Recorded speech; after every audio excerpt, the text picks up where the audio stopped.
ఏదో స్వామి చెప్పినట్టు ఏదో పిల్లికి ఏదో గంతలు కట్టాడట, ఇలాంటి పనికిమాలాడు. ఈవేళ ఆడుకుందాము రాట, ఆడుకుంటాడట. ఎవరితో ఆడుకుంటావు జగన్మోహన్ రెడ్డి? ఇప్పటికీ నువ్వు 25 వ్యవస్థలతో, సంస్థలతో, ప్రజలతో నువ్వు ఆడుకున్నది చాలదా? ప్రజలు చీకొట్టింది చాలదా? అడుగుతున్నా. అమరావతితో ఆడుకున్నావు, అమరావతిని నాశనం చేసావు. పోలవరంతో ఆడుకున్నావు, పోలవరాన్ని నాశనం చేసావు. ఎన్నికల సంస్థ ఏదైతే ఎన్నికల కమిషన్తో ఆడుకున్నావు, దాన్ని నాశనం చేసావు. స్వయాన్న గౌరవమైనటువంటి శాసనమండలితో ఆడుకున్నావు, దాన్ని ప్రతిష్ట దిగదార్చావు. అక్కడితో ఆగావా? పేదలు తినే అన్న క్యాంటీన్తో ఆడుకున్నావు, పేదల పట్టుకొట్టి వాళ్ళతో ఆడుకున్నావు. అక్కడితో ఆగావా? ఎన్జిఓస్తో ఆడుకున్నావు. కనీ వెలిగినటువంటి ఉద్యమాలు జరిగితే వాళ్ళతో ఆడుకున్నావు. ఈ మధ్య అంగన్వాడీ వాళ్ళతో ఆడుకుంటున్నావు. వాళ్ళ పాపం 11-12 రోజులు అయింది గ్రామీణ వాతావరణంలో ఏదైతే పౌష్టికాహారం లేక పిల్లలు సరైన ఆహారం లేక గర్భిణీలు ఇబ్బంది పడుతున్నారు, వాళ్ళతో ఆడుకున్నావు. ఆశా వర్కర్లతో ఆడుకున్నావు. వాళ్ళు మొన్న వాళ్ళు ఆడుకున్నారు రోడ్డు మీద పడి నీ పాపం అని.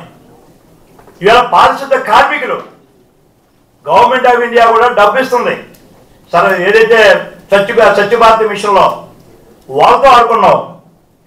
టీచర్స్ ఉపాధ్యాయ వృత్తిలో ఉండి గౌరవ ప్రజలు ఉన్న టీచర్స్తో ఆడుకొని నడి రోడ్డు మీద వాళ్ళని ఇబ్బంది పెట్టి ఇప్పటికీ వాళ్ళని వేధిస్తూ ఉన్నావు. అక్కడకు ఆగలేదు నువ్వు. ఇంకా నిరుద్యోగులతో ఆడుకున్నావు. జాబ్ క్యాలెండర్ ఉన్నావు, ఉద్యోగాలు లేవు. ఈ వేటగాళ్ళు ఉద్యమాలు చేస్తున్నారు. డిఎస్సి లేదు, జాబ్ క్యాలెండర్ ఏమైందో తెలదు.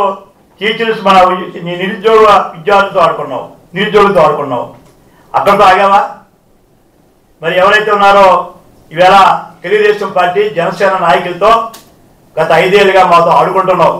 అక్రమ కేసులు పెట్టి వేధించి వేచారి ఆఖరికి మా నాయకుడినే అన్యాయంగా నువ్వు ఇబ్బంది పెట్టి ఆడుకున్నావు. అక్కడితో ఆగావా? కాంట్రాక్టులు బిల్లులు లేక పాప అప్పులు పాలైపోయి ఆత్మహత్యలు చేసుకున్నారు, వాళ్ళతో ఆడుకున్నావు. అక్కడితో ఆగావా? ఏదైతే ఓల్డేజ్ పెన్షన్స్ అర్హత లేదని, అసలు వాళ్ళు అర్హులే కాదని దగ్గర 5 లక్షల పెన్షన్లు తీసేసి ఆ వృద్ధులతో ఆడుకున్నావు.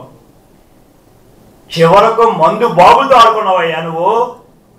మందు షాపుల ముందు కల్తీ మందు తాగి, ఏదైతే నువ్వు తయారు చేసిన మందు తాగి ప్రాణాలు కోల్పోతున్నా, ఆరోగ్యాలు దెబ్బతిన్నా, నువ్వు పెంచిన ధరలకి ఆ అప్పులు పాలైపోయినా నువ్వెక్కడా జంకలేదు, బెంకలేదు.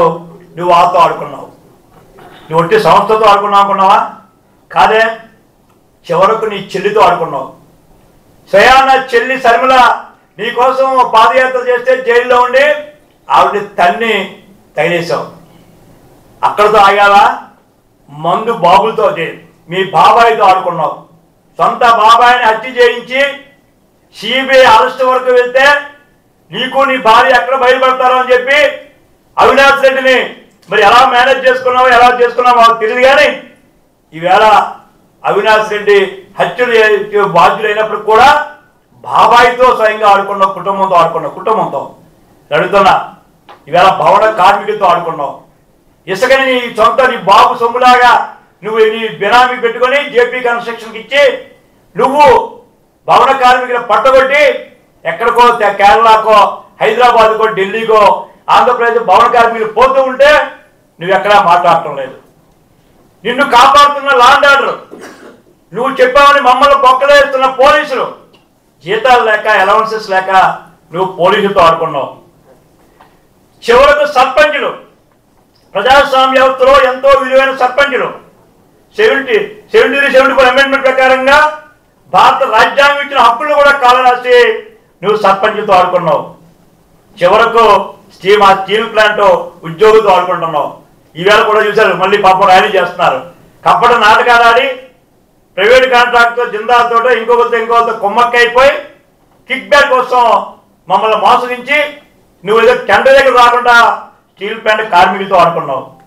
చివరకు టిట్కో ఇల్లు, పేదవాళ్ళకి ఇచ్చే ఇల్లు కూడా పూర్తి చేయకుండా అసంపూర్తిగా ఉంచి రంగులు వేసుకొని పేద లబ్ధిదారులు అంటారు కదా, పేదవాడిని 3 లక్షల కోట్లు ఆస్తిపోయి పేదవాడు ఈ జగన్మోహన్ రెడ్డి నడుతున్నాను.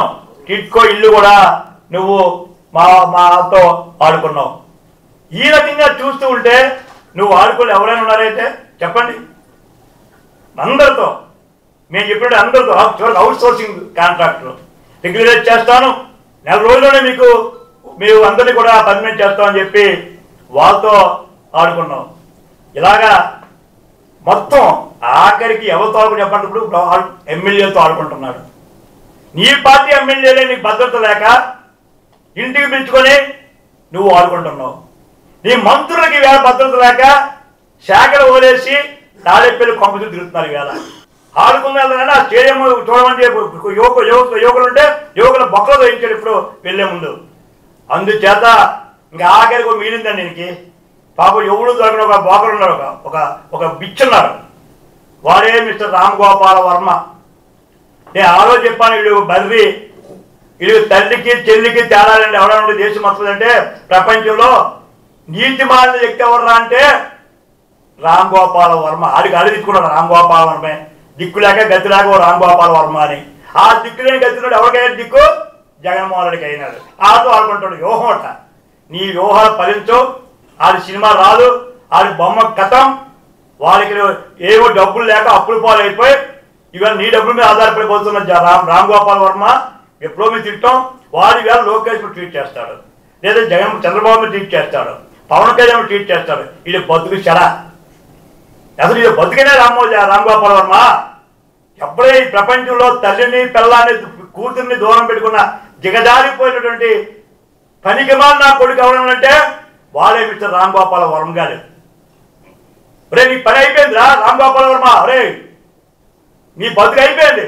హైదరాబాద్ తలుపులు వేసుకున్నావు, సిగ్గు లేక కిటికీలో వీడియో తీసుకున్నావు. కొద్ది రోజులు ఆంధ్ర వస్తావు. ఇక్కడ జగన్మోహన్ రెడ్డి నీకు ఒక వీడికి పనికిమాలుడిగా తోడుదంగా. రామ్ గోపాల్ వర్మ చెప్తున్నాను, సెన్సార్ ఏదో మేనేజ్ చేసుకున్నా, ఎవరిని పట్టుకున్నా ఎవరు కాదు నాకు తెలీదు, కోర్టులో ఉంది. నీ సినిమా వచ్చే పరిస్థితి లేదు. నిన్న హైదరాబాద్లో మా యువత ఎలా స్పందించారో చూసావు. దానికి రెట్టింపు వేళ ఆంధ్రప్రదేశ్ థియేటర్ల ముందు ఈ జగన్మోహన్ రెడ్డి ఎంతమంది పోలీసులు పెట్టినా, ఎంతమంది పెట్టి సినిమా ఆడించాలని చూసినా ఖబర్దార్ మిస్టర్ రామ్ గోపాల్ వర్మ. నీ పనికి మాలిన సినిమా, నీ చెత్త సినిమా, నీ దిగజారు సినిమా, నీ బూతుల సినిమా ఆంధ్రప్రదేశ్ ప్రజలు తిరస్కరిస్తారు. అది అయిపోయింది. అది డబ్బుల కోసం కాదు, లేదు పేరు కోసం కాదు.